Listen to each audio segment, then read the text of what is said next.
it, right? History always repeats itself. Sure. There's the fans that are there We're in for a it cycle right right now. now, yeah. And that's kind of what they want. It came out, it's going to sizzle for years, and eventually people are like, okay, well, can I learn something again? You know what I mean? And that's where, like, our platform, we are known for the controversy that we've had, although 99.9% of the episodes had no controversy. Yes. But everybody walks up to me like, you're the guy that I saw the security cam footage. Yeah, Crazy. exactly. So it's never, you don't get that. However, the best fans, when you're sitting there actually talking about, something that is intriguing about what you guys are saying right now, when you're sitting there talking about saving lives, that's a big deal. Yeah. How do you feel like you're impacting their lives, that you're saving men's lives? I have to put it into perspective with, like, I had one of my biggest fans, I guess, his name is Sam Botta. He does the voiceover for my first 3 books. Like, Sam's a great guy. And at one point, gosh, it was a while ago, but at one point he was saying, now you got to remember, because I was getting kind of down because I had so many haters and everything. This was in the early days. He says, remember, he says, how many people watched your show? I said, okay, about 30,000 people watched that video. Okay. How many comments did you get? 400 maybe. And of those 400 comments, how many of them were like hate comments? That's a good point. Maybe half of them. So 200 out of 30,000, if that. And how many of them were really, really hate comments, just like more, not just criticism, but just like absolutely just they're hating just to hate, right? A small percentage of the overall view. So just because you're seeing people in the chat, just because you're seeing people in likes and all this other stuff, I think we take that shit so seriously, but then you have to also take it in a sense that overall, if you're reaching 50,000 people and only like maybe 100 of them give you like shit, that's a very small percentage, because not everybody is going to comment, and they're still watching the show and they're still watching what you have to say. Very few people, like we just got done with Valuetainment with Saucecast, and the first thing we do when we get in the car is we're watching the replay and we're looking at the chat and saying, and every last one of these guys that's in the chat, it's the same people over and over and over again. True. But they make it like it's their job to let you know, like, oh, you're wearing a beanie again. Oh, remember that time on whatever podcast and nice haircut. I mean, and it's like, we're talking about like events that happened like a year, maybe 2 years ago. And it's like, that's their job, is to remind you of this shit, And I'm like, who the fuck does this? A very small percentage of people do that. So you have to remember, like, your impact is not measured by the haters in the chat. It's measured by, first of all, like what's the total, the viewing. And then of those, how many times do you get like an email where it says, hey, you really changed my life. Thank you very much for that. That's why I want to do the show with Myron. Or you'll get a handwritten note from somebody who says, you know what, I just want to let you know that this is what was on my mind and what you did for me. I've had women come up to me with handwritten notes because like they're in tears. They're saying like, I have my sons because they read your book. Right. And it's just like, when I don't know how to respond to that, because I'm usually like on the end of the spectrum where it's like everybody's hating on me. And then when somebody suddenly comes out of the woodwork and they're like, they love you. And they're like, thank you for saving my life. I'm like, but everybody else hates me, but you love me. It's like, how do you react to that? It's a really weird feeling. But I think that I don't even want to really call it negativity, but like all of this sort of like misunderstanding about what the red pill's really about, or what at least I'm never going to be red pill adjacent. I'm never going to pivot out of the, I'm Rollo fucking Tomasi. There's no way I pivot out of the red pill. I've accepted I'm going to be a part of this for forever. Yeah. But it's just like you said, it goes through cycles. Yeah. And I've been doing this long, and I've been doing this for 22, almost 23 years now. And I went through the 2016 election cycle. I went through the 2020 election cycle, and I measure it by election, like every 4 years or so. And we're in that period right now. And I was telling him, I said, when we get to like November 6th, I said, watch how things change. Because all these people want to pivot out and they want to get into social issues and politics and religion and everything, because that's what's playing very well during this year. As soon as that's gone and that narrative goes away, we stop talking about Palestine. We stop talking about climate change. We start talking about abortion, and we go, where do we go? We go right back to where we were before. Mm-hmm. So I think that like when he was saying, we're never going to grow into the, millions and millions of viewers. I'm just like, I want to stay at a nice kind of like, I don't have to be here. I don't want to be here, but I want to be like right here. So when we come full circle, that's where we're at, and we're doing good work. So if I can make money and I can do good work, that's what I'm about. Yeah.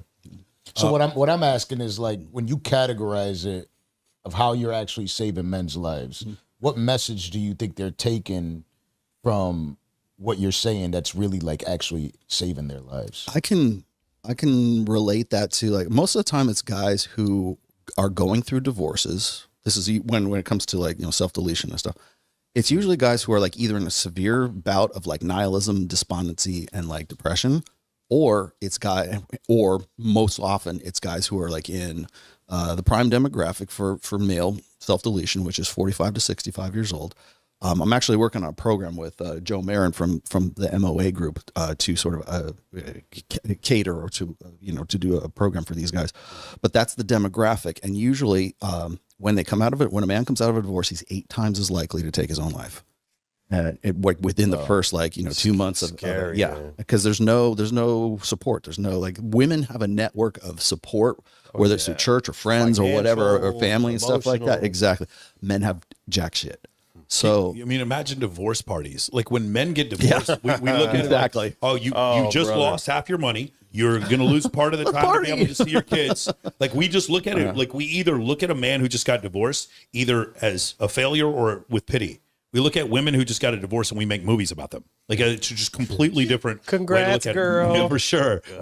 Eat, love, pray. So, but like just real quick, just to answer your question though, it's like when I'm talking to them or I get the feedback from them, it's usually you articulated something to me that I knew in the back of my head, but I couldn't really put into words. And so when I read your work, it kind of put things into perspective for me, and it let me think that it really led them to believe that it's really, their situation is really not as bad as they thought it was.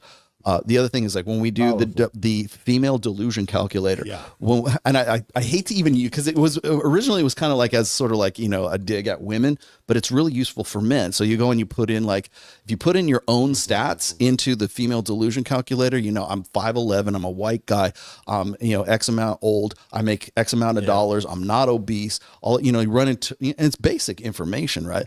And you go in and you find out just how rare an animal you are, according to CDC and Census Bureau data. And it's just based on very minimal, like, criteria.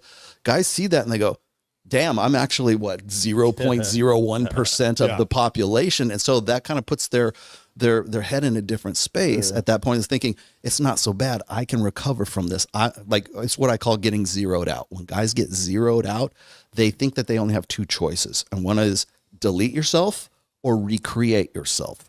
And the older you get, the more difficult it is for you to come to the conclusion that you can make something better of yourself. Because I've seen Robert Kiyosaki do this, right? I counseled Robert Kiyosaki after his divorce, right? Oh, wow. And the guy's like mid 70s. I think it was 74, 75 when I met him, and he was going through his divorce with Kim Kiyosaki, and he's Robert Kiyosaki, so he's got an ego already. So it was actually easy work. But the thing is like, equipped. When a guy is 74 years old, 75 years old, and he's not Robert Kiyosaki, he might off himself because it seems like a more practical, pragmatic solution to his problems than trying to recreate himself. And he's got another 10, 15 years left of life anyway. So and by the way, the older men get, the more likely they are to off themselves. So understanding that kind of stuff and getting that guy out of being zeroed out and realizing that it's better for them to recreate themselves than it is to delete themselves. That's where the core work is done for the red pill. When you realize you have to recreate yourself, it's going to be a hopeless, you feel like you got to walk up this huge hill and it's going to feel hopeless. So what I try to do is provide some level of direction, and it's through a basis of like a study of psychology, things that we learned from evolutionary psychology, things I've learned from being a coach since 2008, and things that I've learned anecdotally from myself and from my students. This concept that, like, no matter what you think about yourself, women are going to be paying more attention to your status than the other way around, and you're going to pay more attention to her looks than the other way around. And if you don't, even if you don't believe it's true, it's still true, and it's still, even if you don't want to play the game anymore, you're still playing the game. There's no way to escape it. And so become a better player. Yes. And so, I give them very basic understanding of certain things. You need to be able to, show some level of relevancy and competency on social media. You need to be in shape. You need, like, your physical fitness is just incredibly important. You need to figure out a way to create incredible social alignments. I personally think you need as many beautiful female friends as you can in your life to introduce you to other women. Amen. There's all these things that you can do, and you can also build a brand now that will help you in your dating life and your personal life with your business. You guys, I mean, with this, any kind you doing a podcast that becomes popular, it can help you in all different areas. And, you know, it's one of these ironies. So that's what I try to tell them. And then when you talk about what they're left with, it's a very clear step-by-step guide on how to dig my way out of this hole from being that bottom third of men that do not get to participate in short-term dating because women have forgotten about them. How do I dig that hole for them to get out? And they were told that they're in that hole because they're under 6 feet tall, or they're Asian, or they're Indian, or they're poor, or whatever, or they're short, whatever their thing is that they were told that was going to happen. And then you can pry them out of it. But hey, if you want to connect with influencers, top models, and high status gentlemen, click the link below and I will show you how, absolutely for free.